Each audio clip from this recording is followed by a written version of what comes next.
Hello, my name is Andy and I am the Village Idiot. I'm armed with a car and a GoPro and an unhealthy amount of time on my hands. I'm using that time to attempt to visit every civil parish in England. But we're not covering any of them in this video. No, if you're watching this, it means TVI has hit a major milestone. In early June of this year, I travelled with my lovely, super supportive wife Nikki to our nation's capital city to film this special episode. To celebrate 10,000 subscribers, a frankly mental feat if you ask me, in this hour-long special we'll be taking a walk around the City of London. When I say the city, I mean the city, I don't mean Greater London. Don't expect to see landmarks like Buckingham Palace, Tower Bridge, the London Eye, the Houses of Parliament, Big Ben, 10 Downing Street, the O2 or Wembley Stadium here. They and countless other major London attractions are not within the boundaries of the City of London, the ceremonial county right in the heart of the sprawling urban metropolis we call our capital. Instead, this will focus on the likes of St Paul's Cathedral, the monument to the Great Fire of London, the various glass-fronted skyscrapers like the Gherkin and the Walkie Talkie, the Bank of England and the Old Bailey. We'll be seeing countless churches, a lot which were designed by England's most celebrated architect, Sir Christopher Wren. We'll be touching quite a few pubs too, many of which are owned and run by Nicholsons. There'll be public transport facilities, including the London Underground and the mainline national rail stations like Fenchurch, Moorgate and Liverpool Street. We'll be discussing the history of London's press on Fleet Street, exploring a couple of its markets like Leadenhall and Smithfield, and taking in memorial after statue after commemorative plaque, built for, commemorating or marking the spot of this, that and the other. In between it all, we'll be covering some of London's hidden gems, secrets which the average tourist simply wouldn't know about. And even then, we won't be able to cover it all. It promised to be a mammoth task, even though the city is the smallest of the 33 districts in the London area. It's an unparished area, so there will never be any regular episodes here, but in every possible way, shape and form, this one was planned and produced using exactly the same format. In the run-up to this, Nikki kept calling London our original village. Whilst not strictly true from a historical standpoint, the boundaries of the City of London will always be the city. Let's have a look at it. Hello everybody, welcome to another special video. If you're watching this particular episode, then I've reached 10,000 subscribers on YouTube, which is a heck of a milestone, isn't it? Yeah, and in that it's a thanks to each and every one of you who have pressed that like, the share, the subscribe button. It's made my life easier and it's made his life better. Absolutely right. Now, this special video, you can probably tell where I am, because behind me we've got the magnificent Tower of London, and this is the start point for a walk around the City of London. It's going to be a heck of a long walk. Oh, yes. There's going to be lots to take in. We definitely are not going to be able to cover it all, but we'll have a good go. We had an early night last night to conserve all our energy, and we're up and raring to go. It's 5 to 8 on a Saturday morning and we're off. Indeed. Now, to begin proceedings, we're in Tower Hill Gardens and we're right opposite the entrance to a tube station. First time we've ever seen a tube station on the channel. We will see some more, I promise you, as we get into places like Buckinghamshire, because they have tube stations, don't they, Nikki? Yep. You know a couple of them very well. Well, this one here is Tower Hill Tube Station, and we came into the city this morning using that very station. Let's start in the underground.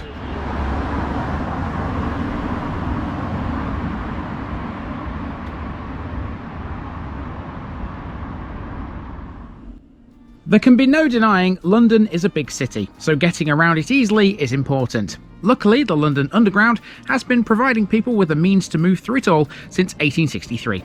Commonly known as the Tube, it was the world's first underground passenger railway. It has 272 stations, which are spread across 11 colour-coded lines.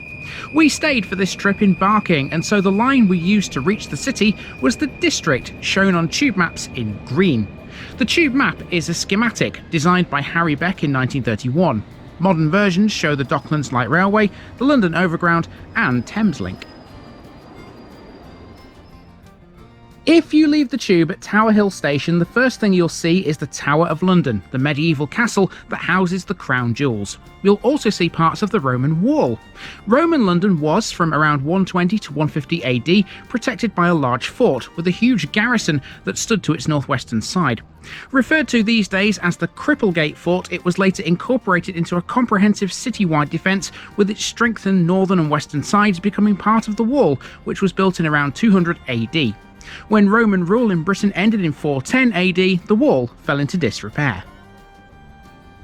The Anglo-Saxons repaired it in 866, and it would go on to define the City of London's boundaries. It wasn't until the later Middle Ages that they would alter again.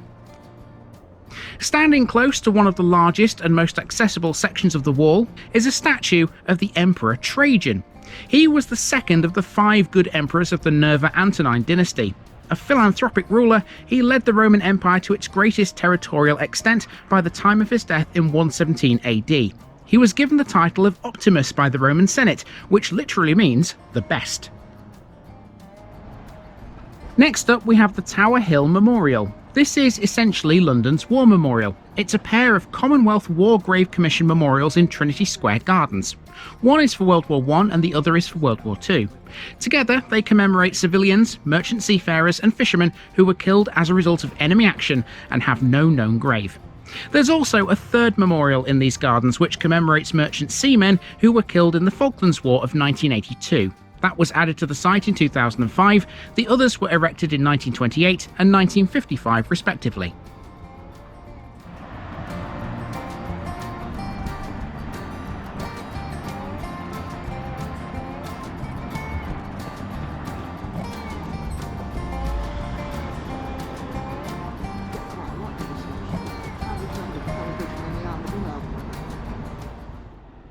Now, so far, everything we've seen has not been within the city's boundaries. The first landmark on this walk that actually is this church.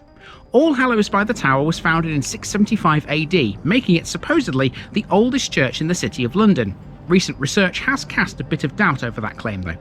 It was once tied to Barking Abbey and so is sometimes referred to as All Hallows Barking. All Hallows is quite important. To this day, it's still the Guild Church of Toc-H, the international Christian organisation founded by its former rector, Philip Clayton, better known as Tubby.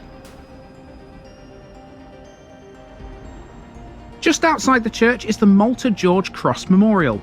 This commemorates the Siege of Malta in World War II, which led to the island being collectively awarded the George Cross in April 1942. Malta was seen as a strategically important island in the war. It was a British Crown colony at that time, and the fight for it pitted the air and naval forces of fascist Italy and Nazi Germany against the RAF and the Royal Navy. A military and naval fortress, Malta was the Allied forces' only base between Gibraltar and Egypt, and thus played a major role in their eventual success in North Africa.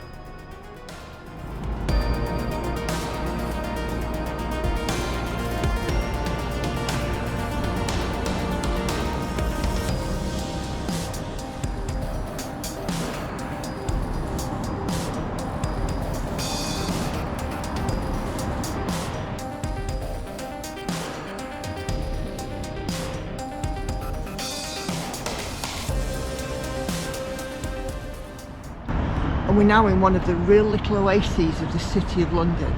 Where we sat at the moment, it's been used as a TV set, and it's also in the daytimes, in the summer times, during the week, is filled with people because it's such a little peaceful, calm place in the midst of this busy city. So, if you want to say where we are, Andy? This is St Dunstan in the East Church. It's a ruined church, and I'm pretty sure that as we have a walk round and take some shots, we will see how come it became to be a ruined church, and there'll be lots of features and things to have a look at, so there's also a St Dunstan in the west, which is further around the route, so yeah, we'll see them both. Yeah, but St Dunstan in the east, I think for me, if I was to come anywhere in the City of London, this is my favourite place to come. St Dunstan in the east was originally built in about 1100 but suffered severe damage in the Great Fire of London in 1666. Rather than being completely rebuilt, it was just patched up between 1668 and 1671. Its steeple, designed by Sir Christopher Wren, was added in the late 17th century. We'll see lots more Wren churches on this walk. The tower and steeple were the only things to survive intact from a bombing raid during the Blitz in 1941. The ruined building is little more than just an outer shell and a public garden today, but this remains one of our favourite little spots in London.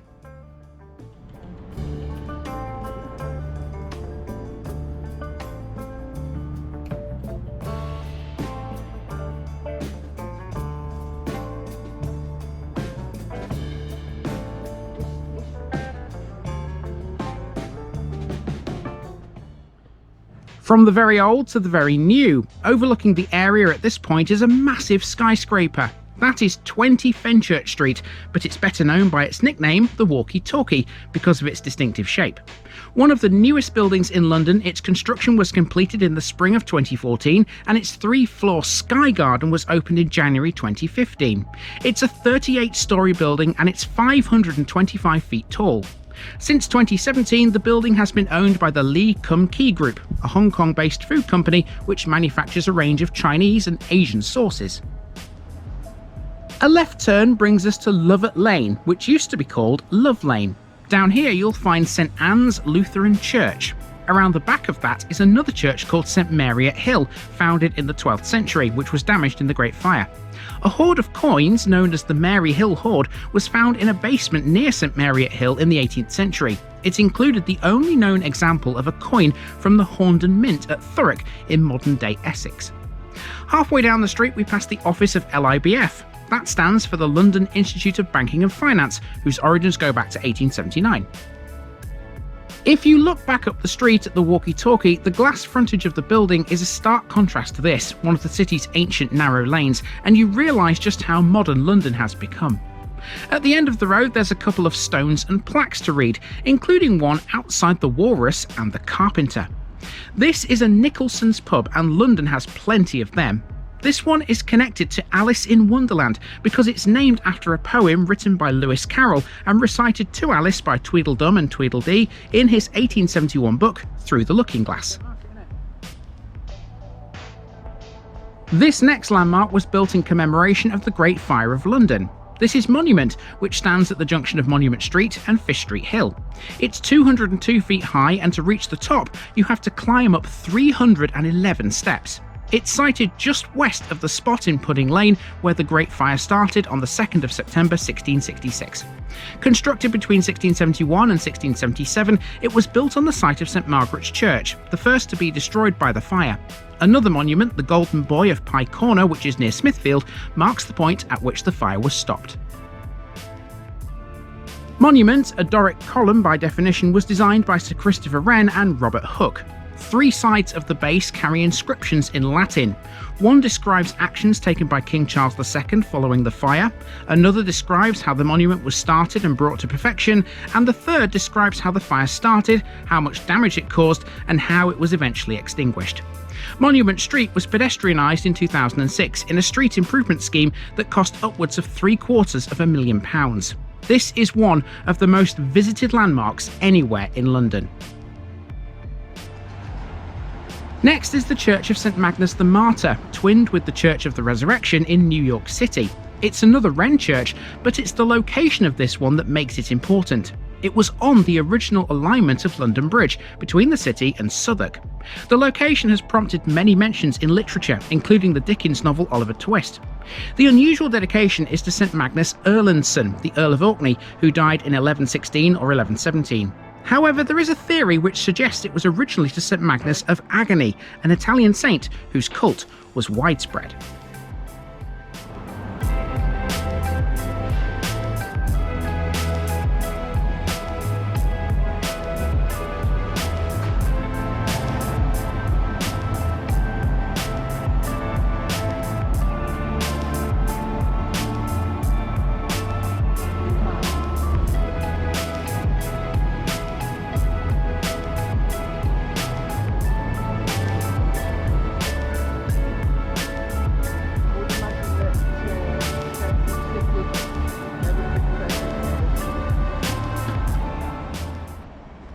Now we need to pass under Cannon Bridge. That's this you can see in shot now. Cannon Bridge carries railway lines over Upper Thames Street before they reach the Cannon Street Railway Bridge over the River Thames. In there somewhere is Cannon Street Station, from which national rail services from Kent and East Sussex terminate during rush hour. Occasionally, the station serves as an intermediary between London Bridge and Charing Cross. Close to the bridge is a statue of a Liffey trader, one of the garishly jacketed men who stood on the floor of the London Stock Exchange.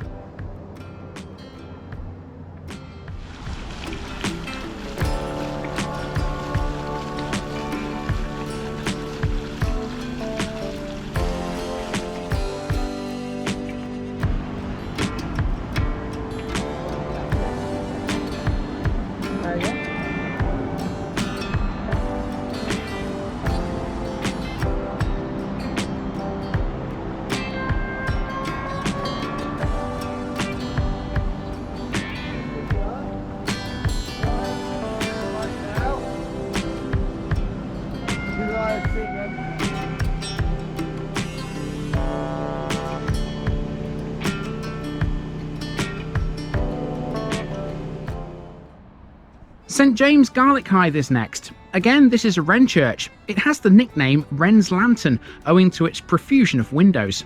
The word Garlick is a reference to a nearby landing place or hithe where garlic was sold in medieval times. In 1855, a well-preserved mummy of a man, simply known as Jimmy Garlick, was discovered in this church's vaults. The body used to be on display in a glass cabinet, but it's now in the crypt. In 2004, Jimmy Garlick featured in the Discovery Channel's documentary series Mummy Autopsy, which established that he died between 1641 and 1801.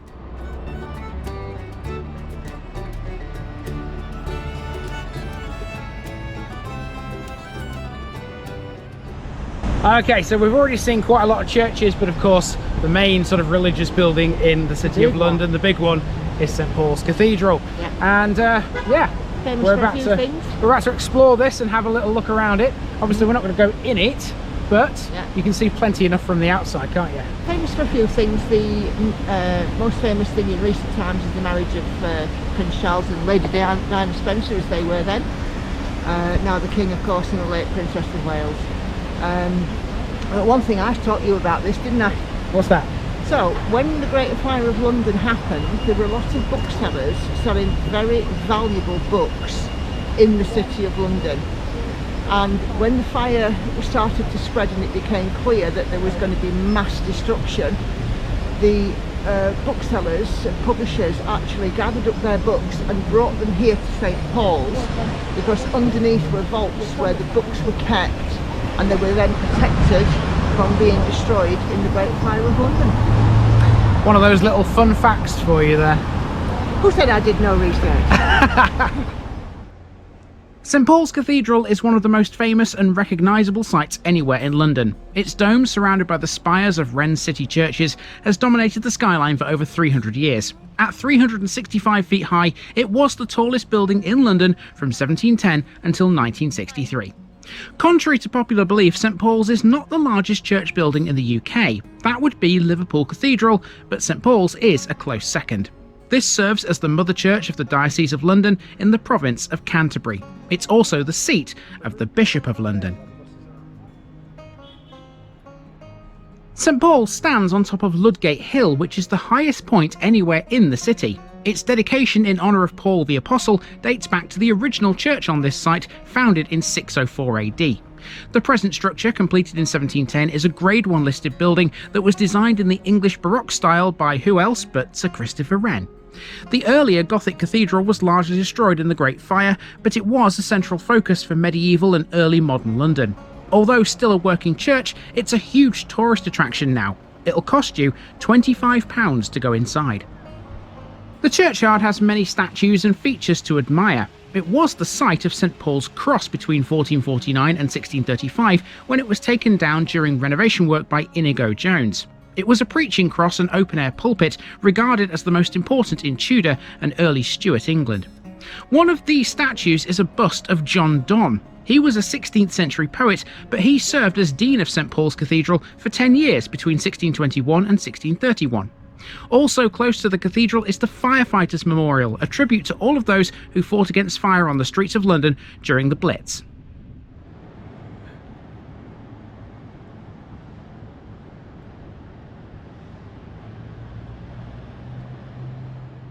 Now, this street looks a little bit boring, doesn't it, Nikki?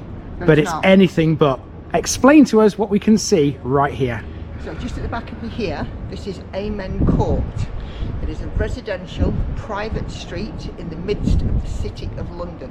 One of the few places that we can't go because it does say on this sign here, no entry. There's St Paul's Bong in the background.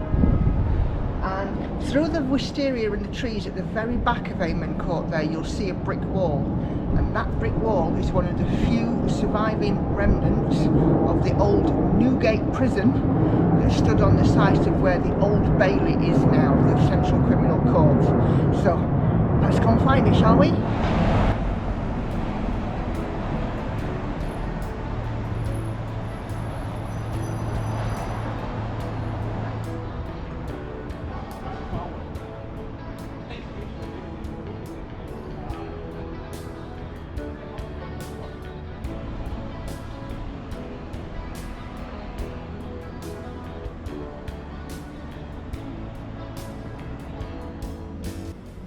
This blue plaque marks the site of Newgate, which was demolished in 1777. Newgate Prison was demolished in 1904 after serving London for over 700 years. In the late 18th century, executions took place on the street in front of the prison and drew massive crowds.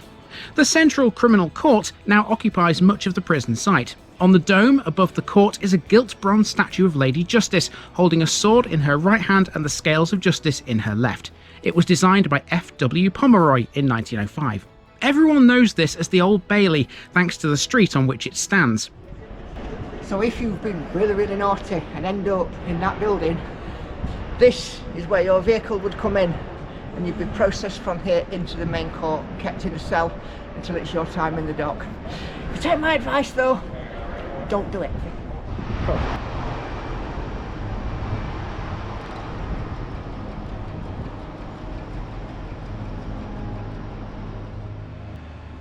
It's another blue plaque next as we make our way through Blackfriars. This was the site of Blackfriars Priory, which got its name thanks to the black hats or kappa that were worn by its Dominican friars. The site hosted great occasions of state, including meetings of Parliament and the Privy Council, as well as state visits, such as that of Emperor Charles V in 1522. The Blackfriars area is perhaps most famous for being the location of the divorce hearing for Catherine of Aragon and Henry VIII. Most people likely know Blackfriars now for another reason: Blackfriars Station on Queen Victoria Street. Blackfriars Station is unique. Its platforms span the length of Blackfriars Railway Bridge, making it the only station in London to span the Thames. Now we come to Victoria Embankment and a former site of the City of London School. A private day school for boys, it was founded in 1834. The original school building was in Milk Street, but moved here in 1879 and subsequently to its present site on Queen Victoria Street in 1986. Next to the school is one of the many bronze statues designed by American artist John Seward Johnson II, which depict living people in day-to-day activities.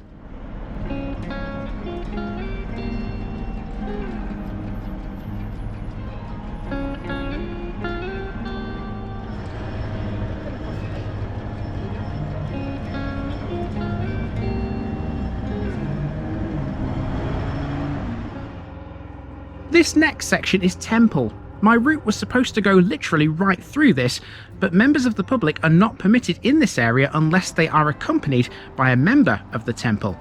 So what is it? Well, in broad terms, the Temple is the area surrounding Temple Church. It's a notable centre for English law and has been since the Middle Ages. It consists of the Inner Temple and the Middle Temple, which are two of the four Inns of Court and act as local authorities. Before the establishment of these, the Temple area was a precinct occupied by the Knights Templar until 1312. Off Temple Avenue is Magpie Alley, another of London's hidden gems. Magpie Alley's walls are decorated with the history of London's newspapers and the printing presses which were used to make them. And the reason for this is pretty simple. In a few moments, we'll be on Fleet Street, which used to be the centre of London's journalism from the 16th century until the 1980s. Most British national newspapers operated from premises in this area. So let's head for Fleet Street, but on the way, there are a couple of other bits. Here's the Harrow pub, for example, which was originally two houses.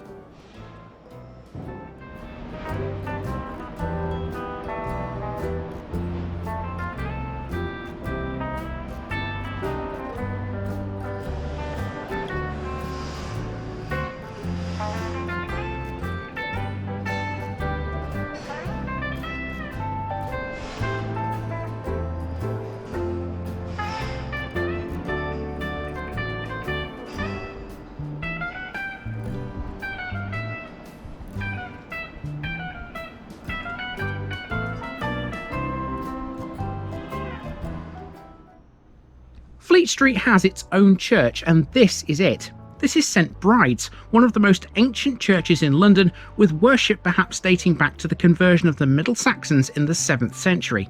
It's believed that its name is derived from the patron saint of Ireland, Bridget. As such, it may have been founded by Irish monks or missionaries, and if so, it's believed St Bride's is the only one founded by the Celtic Irish in eastern Britain. As you can see, this one was open, and it's well worth having a look inside it. St Bride's has a long association with journalists and newspapers. Until 1695, London was the only city in England where printing was permitted by law. St Bride's association with the newspaper business began in 1500 when Wynkyn de Worde set up a printing press next door. Today, virtually every pew has a plaque on it in memory of someone who was associated with journalism. It's still a working church. In 2016, media magnate Rupert Murdoch married American model and actress Jerry Hall in this very building.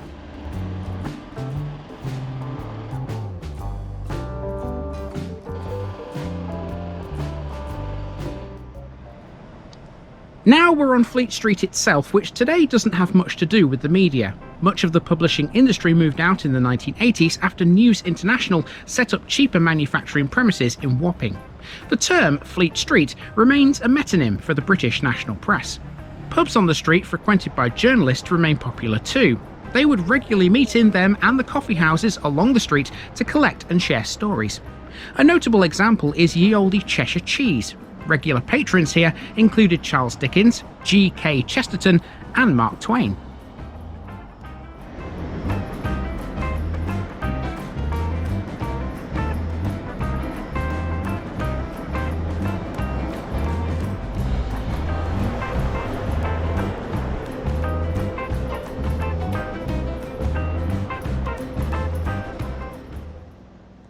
Now we've entered an area full of windy little lanes north of Fleet Street where most tourists wouldn't think to go. However, you definitely should. On Gough Square, you'll meet Hodge the cat, and he's friendly. Hodge was one of 2 cats owned by Dr. Samuel Johnson, arguably the most distinguished man of letters in English history. This was his house. Born in Lichfield, Staffordshire in 1709, Johnson made lasting contributions as a poet, playwright, essayist, moralist, literary critic, sermonist, biographer, editor and lexicographer. What a career!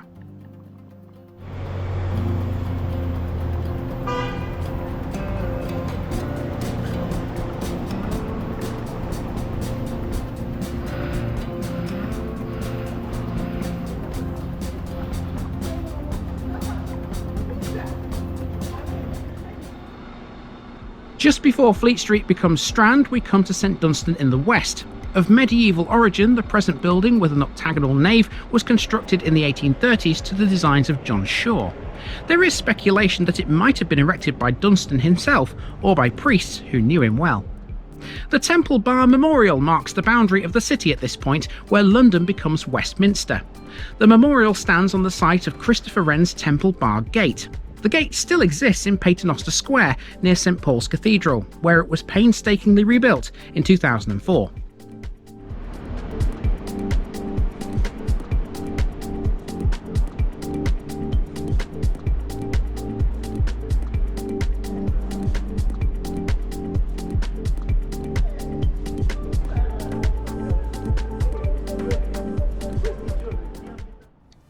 Now on Chancery Lane, here we have the Strand campus of King's College London. Informally known as King's, this is a public research university which was established by Royal Charter in 1829 under the patronage of King George IV and the Duke of Wellington. Strand was the founding campus of the college, but these days King's has 4 others. This, the Grade 1 listed King's building, was designed by Sir Robert Smirke in 1831 and its chapel was the work of Sir George Gilbert Scott. On the other side of the road, which by the way forms the city boundary at this point, is the Law Society Hall. King's College has some interesting bits. This series of relief plaques of the continents were formerly on St Dunstan's house on Fetter Lane, demolished in 1976. Next to those, across a small garden, is a statue of Confucius, donated by the Confucian Academy in 2010 to mark the launch of the Lao China Institute. Overlooking it all is the Morn Library, formerly the headquarters of the Public Record Office, which is now based on 2 sites, one in Kew and the other in Islington. After all that walking, it was time for a break, and we picked a nice spot near the Prince Albert equestrian statue in Holborn. Okay, so we are at Holborn Circus. We're just shy of halfway round. You may have noticed my high-vis has disappeared because I was getting mistaken for London Underground staff or other workers in the city, because a lot of them do wear high-vis clothing, and it was just a pain in the backside basically. And there were still a lot of, even though it's a Saturday, there's a lot of the building sites are fully staffed, and you get lots of people that are wearing orange high-visors. There was even one guy with a weird look. There was even one guy who was a construction worker who saw me walk past with the high-vis on, and I'm sure he thought I was one of his team, but no, I'm not. I'm only interested if the pay's good. So yeah, we've done all right so far. 9.45 kilometers we've walked so far already. 15,000 steps. Yeah. Lots and lots of shots. Lots of history. Lots we haven't planned. Oh my goodness. But there's still lots more to come too. Yeah. So let's continue. We rejoin the route with St Andrew's Church, and guess what? This is another Wren building. The medieval St Andrews survived the Great Fire, as it was saved by a last-minute change in the wind direction. In a way though, catching fire would have been a blessing in disguise for this church, because it was already in a bad state of repair. Wren would rebuild it anyway, and this would go on to be his largest parish church. The only medieval part to survive today is the tower, to which he gave a marble cladding. Next door is the rectory, the first one we've seen so far, anywhere around London. Around the corner we come to Holborn Viaduct, a road bridge which links Holborn to Newgate Street. The viaduct spans the steep-sided Holborn Hill and the River Fleet Valley at a length of 1,400 feet. City surveyor William Haywood was the architect, and the engineer was Roland Mason Ordish. It was built between 1863 and 1869 as part of the Holborn Valley improvements, which made access into the city from London's West End easier.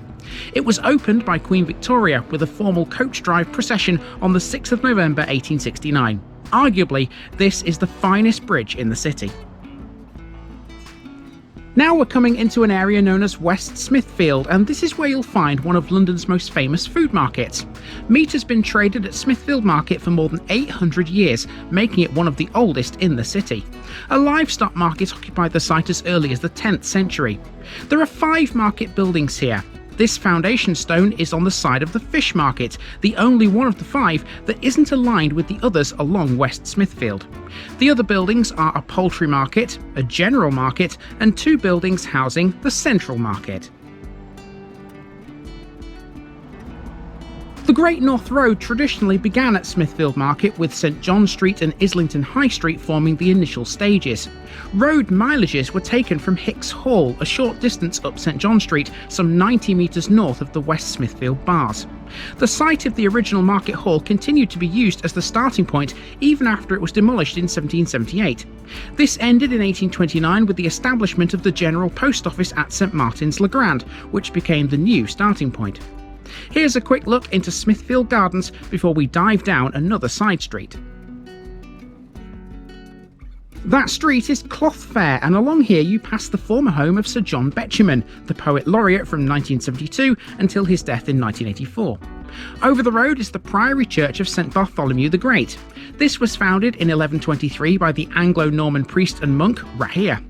The church is often known as St Bart's, and so is a nearby hospital on a street called Little Britain. St Bartholomew's Hospital was also founded by Rahir. These days it's a teaching hospital. The St Bartholomew School of Nursing and Midwifery is based here, created after St Bart's merged with Royal London in 1994. I'm on that one.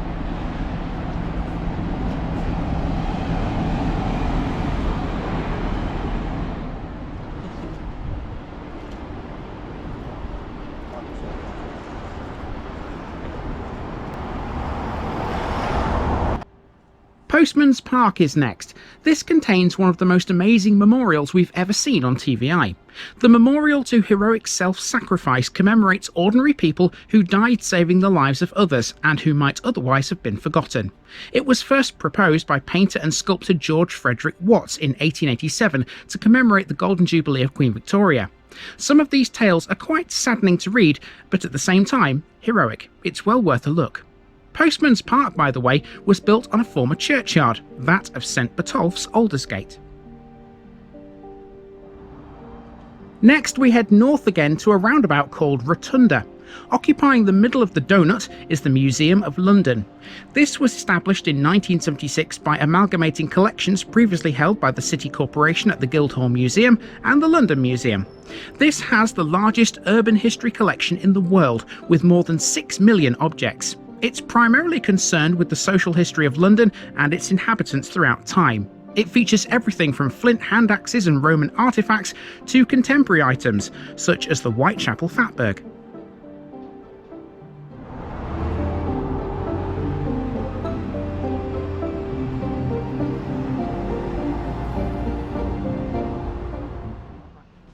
The museum is part of the Barbican complex, created in the 1960s and 70s to redevelop a bomb-damaged area of the city. Barbican is a brutal-looking concrete jungle. It's definitely not pleasing to the eye. Originally built as rental housing for middle and upper middle-class professionals, it remains an upmarket residential estate today. As well as the Museum of London, it contains, or is adjacent to, the Barbican Arts Centre, the Guildhall School of Music and Drama, a public library, the City of London School for Girls, and a now closed YMCA. The Rotunda also marks the starting point of the A1.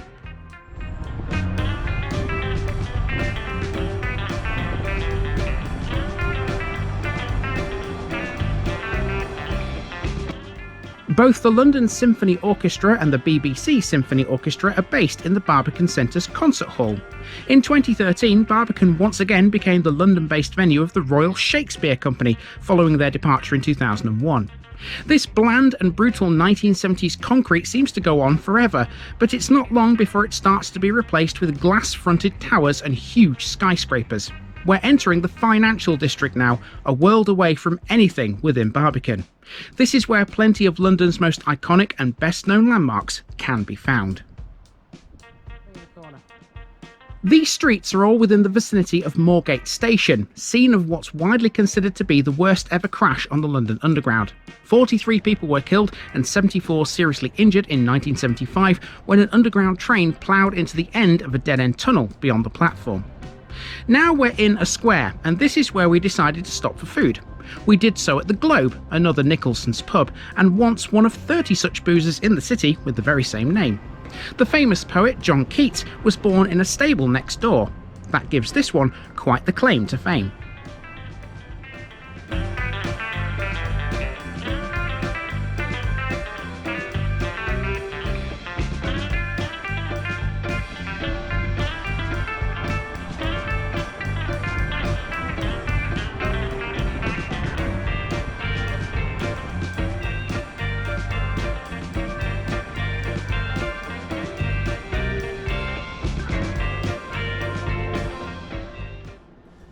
After passing through Finsbury Circus, we're onto London Wall.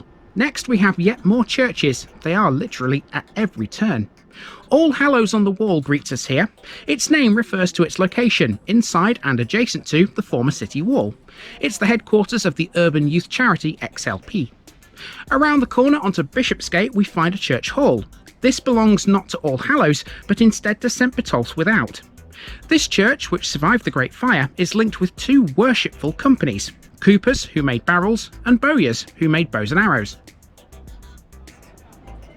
Now we come to Liverpool Street Station. This opened in 1874 as a replacement for Bishopsgate Station as the Great Eastern Railway's main London terminus. By 1895, it had the most platforms of any London station. It was built as a dual-level station with provision for the Underground. Its tube station is served by the Central, Circle, Hammersmith and City and Metropolitan lines. In World War II, Liverpool Street served as the entry point for thousands of child refugees arriving in London as part of the Kinder Transport Rescue Mission. There's a war memorial inside the station itself.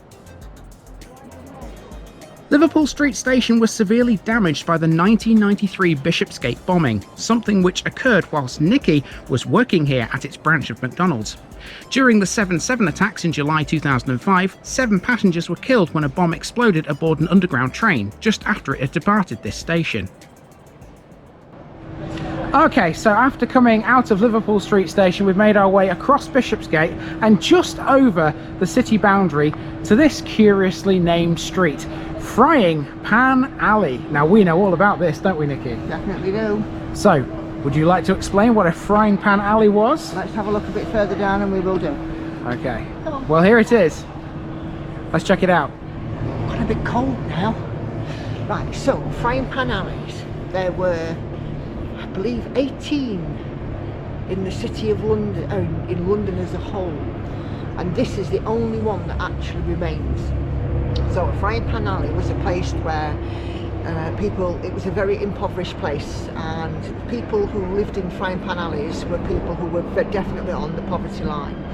There were many families, not many houses, not much in the way of facilities, and they were very poor, so things like disease and hunger was sort of rampant, and it went through these places. And a lot of these places were swept away in slum clearances. This particular frying pan alley is much wider than it used to be. It used to be, I think, about, did you say about 20 feet or something like that? No, not even that. Not even 20 feet across. It was a very, very small and very slim space where there were a lot of houses grouped together. And this place here, it's still having its street name, certainly for me, is a reminder that although London is a thriving metropolis and it's a city that is growing all the time, and you know, as a nation we are becoming richer, that it started off very humble with these places where people who lived together, who had nothing, who literally had nothing.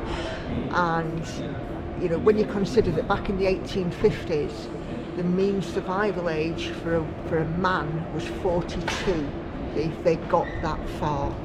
So we've gone from very humble beginnings where people had nothing, to a city now of growth and prosperity that we've got. So why were they called frying pan alleys? What was the reason for it? I forgot to tell you about that, didn't I? So I'm pretty sure that we've all seen in pawnbrokers and barber shops that the pawnbroker has the 3 balls that are outside, the barber shop has the red and white pole. So a frying pan alley, a lot of people distributed their wares. The way of making money was by ironmongering. And the frying pan alley would have frying pans hanging at the end to signify to people passing was that if you needed ironmonger or iron wares, that's where you could come and buy them. Well, I've got a frying pan at home. I wonder whether that came from a frying pan alley. I doubt it. We've actually got 3 frying pans because pancake day is fun in our house. We like pancakes in our house, don't we? Definitely. We do. Definitely a staple. So let us know what you think about frying pan alleys. But as I said, this is the only named one that's left in London. There were 18, 4 of which I think were in Borough, which is not a million miles away from here. 3 or 4, yeah. Via a zigzag route through some narrow lanes nearby, we're now at another skyscraper. The official name for this one is 30 St Mary Axe, but everyone knows this as the Gherkin due to its iconic shape. This stands on the sites of the former Baltic Exchange and Chamber of Shipping, both of which were extensively damaged in 1992 by a device placed by the Provisional IRA. The Gherkin was completed in December 2003 and opened in April 2004. With 41 floors, it's 180 metres tall and easily one of the most well-known skyscrapers anywhere in the city.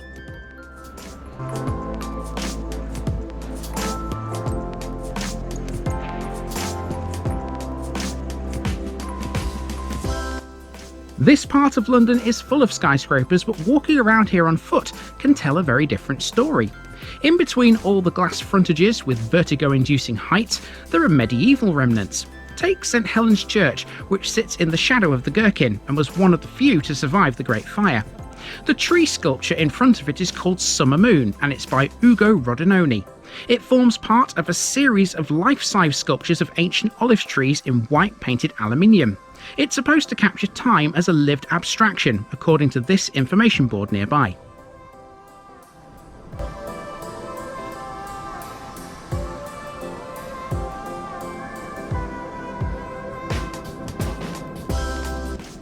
It's another skyscraper next, a much older one called Tower 42. Most people know this as the NatWest Tower. At 183 metres high, this is the 6th tallest in the city and the 19th tallest in London overall. It used to be the tallest before it was dwarfed by 1 Canada Square in 1990. It was originally built to house NatWest's international headquarters. Seen from above, the shape of the tower resembles that of the NatWest logo. Today it's multi-tenanted and has restaurants on the 24th and 42nd floors. In 2011, it was bought by Nathan Kirsch, a South African businessman. Again, a church sits in its shadow, but this one's unusual. This is the Dutch church on Austin Friars. Founded in 1550, it's the oldest Dutch-language Protestant church in the world. As such, it's known in the Netherlands as the mother church of all Dutch Reformed churches. This isn't the original building though. It was destroyed during the Blitz in World War II, and the present church was rebuilt between 1950 and 1954.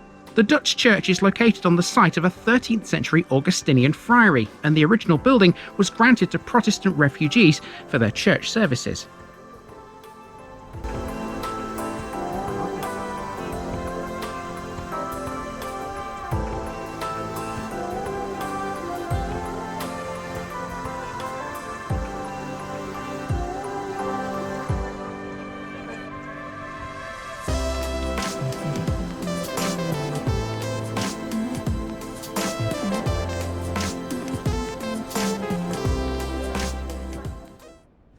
Now here's a building which surprised me with just how magnificent it was. This is the Guildhall, which was built in the 15th century. However, documentary evidence suggests that a previous Guildhall may have existed here at least 3 centuries earlier. For several hundred years, this has been used as a town hall, and to this day, it's still the ceremonial and administrative centre of the City of London and its corporation. In Roman times, the Guildhall was the site of an amphitheatre. It was the largest in Britannia, and its remains are on public display in the basement of the Guildhall Art Gallery.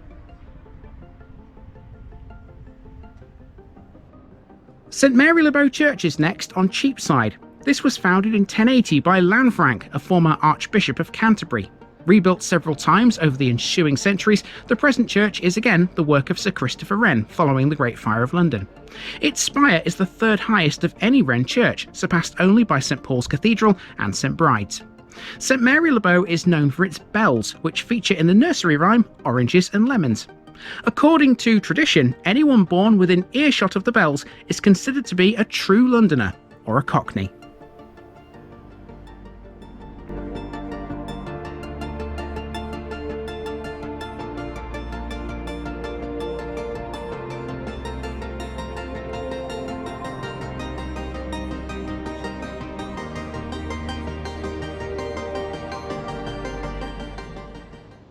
This next landmark is a pub, but it's perhaps the most notable in the city. Williamson's Tavern is squirreled away down a narrow passage off Bow Lane called Groveland Court. It might not look much from the outside, but here you're standing right at the centre of Roman London. The current building was rebuilt in the 1930s, but it was originally 17th century, built not long after the Great Fire as a residence for the Lord Mayors of London. The pub is supposedly haunted by the ghost of Martha, a poltergeist whose very presence has led to police dogs growling as they pass the end of the lane. Next we come to Watling Street, the ancient Saxon road that once linked Wroxeter in Shropshire to Canterbury in Kent. The Ye Olde Watling is another Nicholson's pub. St Mary Aldermary is on Watling Street too. Severely damaged in the Great Fire of London, it was another rebuilt by Wren. Unlike most of his churches, this one was reconstructed in the Gothic Revival style. In 1952 it became a guild church, intended to serve commuters and non-London residents. Now we return to Cannon Street, except this time we're going the other way, away from St Paul's and towards King William Street.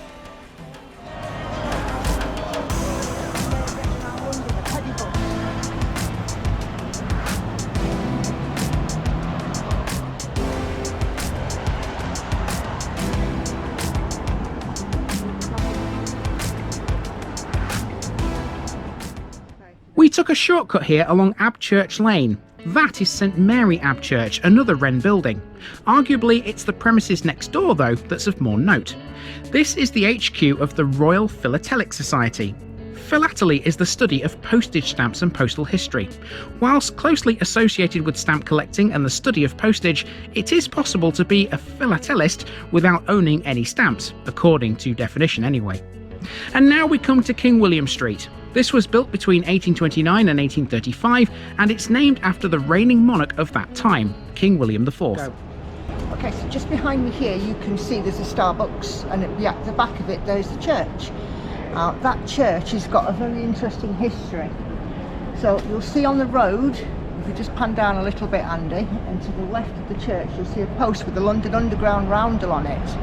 That is the bank entrance to the Northern Line. So it's the ticket hall underneath is actually under the church here. And that ticket hall is reputed to be haunted because in order to create the ticket hall, all of the bodies that were held within the crypt had to be exhumed and taken to the City of London Cemetery. Now, there was twofold bonus for doing that. Number one is that the Underground got a great brand spanking new ticket hall. But the other thing is that the people who attended the church got a much more pleasant experience because there wasn't, shall we say, an odour in the air when they were attending their Sunday service. So, yeah. Underneath that church, which we're going to close look at in a moment, is now an empty crypt which forms a part of the Northern Line on the London Underground network. So this is the entrance to the church. The church is St Mary Woolnoth on King William Street. So just literally behind Andy, about 10 metres away, is the footway down that goes into the ticket hall for the Northern Line, and you go down the steps and double back, so you're literally underneath this church.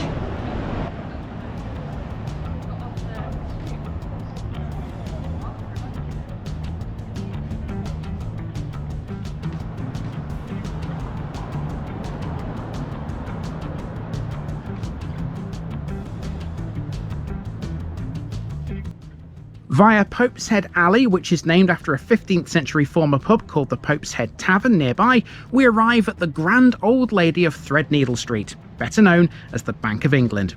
The central bank of the United Kingdom and the model on which most modern banks are based, this was established in 1694, making it the world's 8th oldest financial institution. Among other things, the bank is custodian to the official gold reserves of the United Kingdom and those of around 30 other countries. It currently holds around 140 to 150 billion pounds worth of gold. The building next door is the Royal Exchange, founded in the 16th century by the merchant Sir Thomas Gresham. Traditionally, the steps of the Royal Exchange are the place where certain royal proclamations, such as the dissolution of Parliament, are read out either by a herald or a town crier. There are 2 statues to see here as well. This one commemorates the Duke of Wellington's assistance in ensuring that a bill was passed to allow the rebuilding of London Bridge. And the other one is the Troops Memorial, which commemorates the men of London who fought in World War I and in World War II. Next, it's the Cornhill water pump. This was built in 1799 with the intention of bringing fresh water to the city. On the watery theme, Cornhill also has a fountain, erected to commemorate the jubilee of the Metropolitan Drinking Fountain and Trough Association. A few steps further is St Michael's Church, sited directly above the western apse of a former Roman basilica. Although traditionally attributed to Wren, the upper parts of its tower are by Nicholas Hawksmoor. It was further embellished by Sir George Gilbert Scott and Herbert Williams in the 19th century.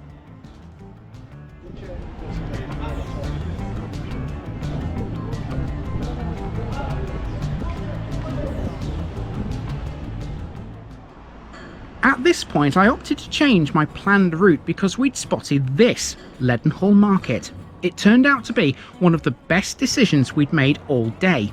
Leadenhall Market is one of the oldest in London.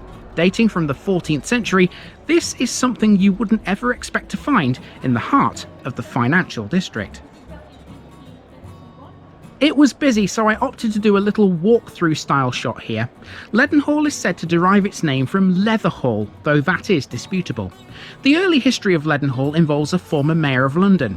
Named Simon Eyre, he was a draper and had the market built for a common garner of corn. Primarily now it sells fresh food. Among the vendors are cheesemongers, butchers and florists. This market also includes the Lamb Tavern. Dating from 1780, it's a traditional gathering place for insurance industry workers, many of whom work at Lloyd's of London, just around the corner. It's not uncommon to find Harry Potter fans in this market because Leadenhall was used to represent Diagon Alley. This shop here, unit number 42, is a place that every Harry Potter fan should know. This humble shop was used as a leaky cauldron, but there are no obvious clues from the building outside. This, though, was a dead giveaway. It sells Polyjuice Potion, a brew used in the stories to transform you into someone else. So I couldn't resist. I bought myself a Allegedly. Polyjuice Potion. Now, normally in the books, you have to add something to it, don't you? Like a human hair or something to turn into the person that you're trying to imitate. I hope there's no hair in this. That's interesting. That is very interesting. It's like a vanilla-y sort of... it's got an earthy taste to it. It's quite nice.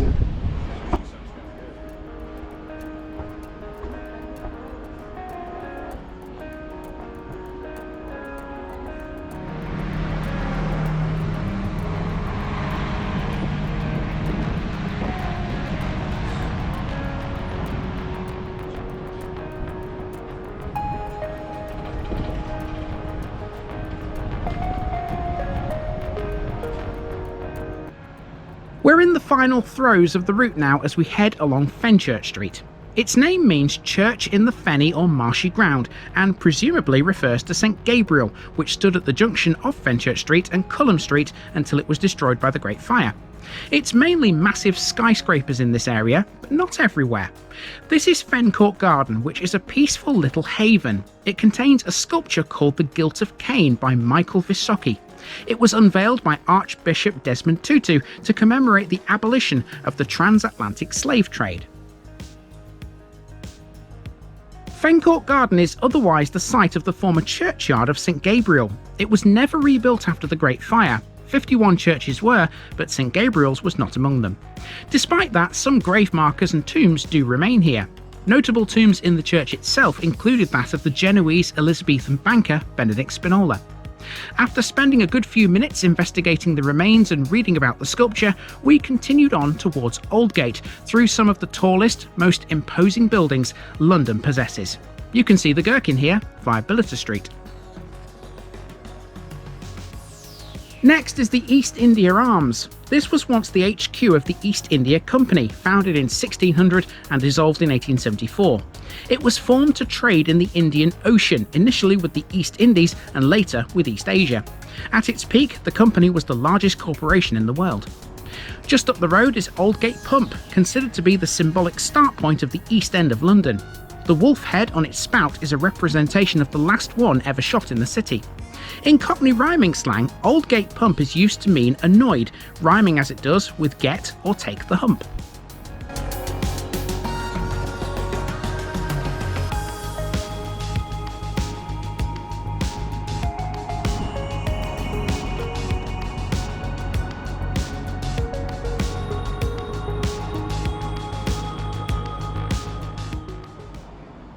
This plaque marks the site of Aldgate, one of the historic entrances to the city, which was demolished in 1760. Aldgate has a school, and this is it. Aldgate School is the only state-funded school in the city. It was originally founded in 1709 in the churchyard of St Botolph's, and speaking of that, it's almost next door. Have you noticed that the churches near the city gates tend to be dedicated to St Botolph? There's a reason for that. He was regarded as the patron saint of boundaries, and by extension of trade and travel. This logic is also true for many churches we see in regular episodes.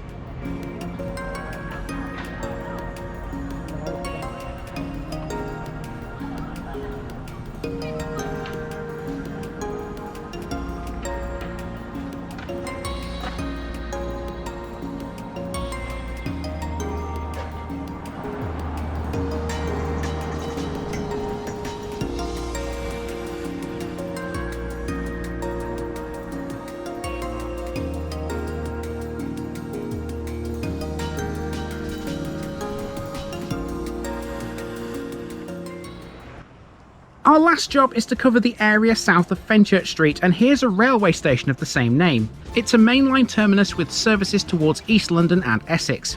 Fenchurch Street is one of the smallest in London in terms of platforms, but also the most intensively operated. Fun fact, it's also the only city station to have no direct interchange with the London Underground. But you can easily reach the Underground from here. Just yards away is Tower Hill Tube Station, where this mammoth walk began. We've made it back to Tower Hill Gardens, now in full swing in the early June sunshine. Okay, so we've made it back to the Tower of London. We've been going for almost 8 hours and we've walked well over 26 kilometres, which is ridiculous when you think about it. You know, my normal... We've seen so much. I know, it's been amazing. And, you know, parts of London that I've never seen before. We have been here before, the pair of us. You know, as you know, Nikki worked at Liverpool Street Station. I've been down for other things in my time. Yeah. But both of us have seen parts of the city today that we just have never come across before. And it's been quite amazing. Lots of interesting stuff going through the little alleyways and the snickleways and what have you. We found so much that if we hadn't have just taken those few steps away from the path, we wouldn't have seen. Yeah, I know. Yeah, like, that's the amazing thing. You know, example, you can walk around. The little garden there in Fenchurch Street, the little one where Samuel Johnson's house. Yeah. The one where we went to Bride's Passage. You know, so as you look back through the video, you'll see where we've kind of gone off the path, really. Yeah. There's just so many nooks and crannies, and so, some of them people just don't even realise they're there because they're so hidden away. But they should all be put on the map, and I fully understand that we haven't covered every single corner of the city. We'd be here in 12 hours if we did. You know, we've been walking around for 8 hours, and what we've covered in those 8 hours has been immense. But there's always more, and that's where you guys come in, because you know, maybe there's something we didn't see that we didn't know about. Bring yourself down here if you've got a camera, or you know, just with your phone or whatever, and see if you can spot something that we didn't, because there's always something new and different in London. You could spend an entire lifetime living in this city and still not see it all. I think to sign off, I think I ought to just thank everybody that, you know, we've got to 10,000 subscribers on this channel. That's why this video exists. We couldn't have done this without you, and I'm eternally grateful for it. So thanks very much. And if you are new, because I'm sure there might be a few new people watching me here, stick around, because this isn't my sort of main aim.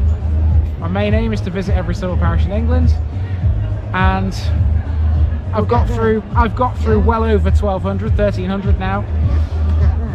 Still loads more to do. So yeah, there's going to be plenty more content. I think it's time to find a train. Well, Tower Hill Tube Station is only just over there. So let's go and find the Underground and get ourselves out of here. Thanks very much for watching, everybody. And I'll see you when I get to 20,000.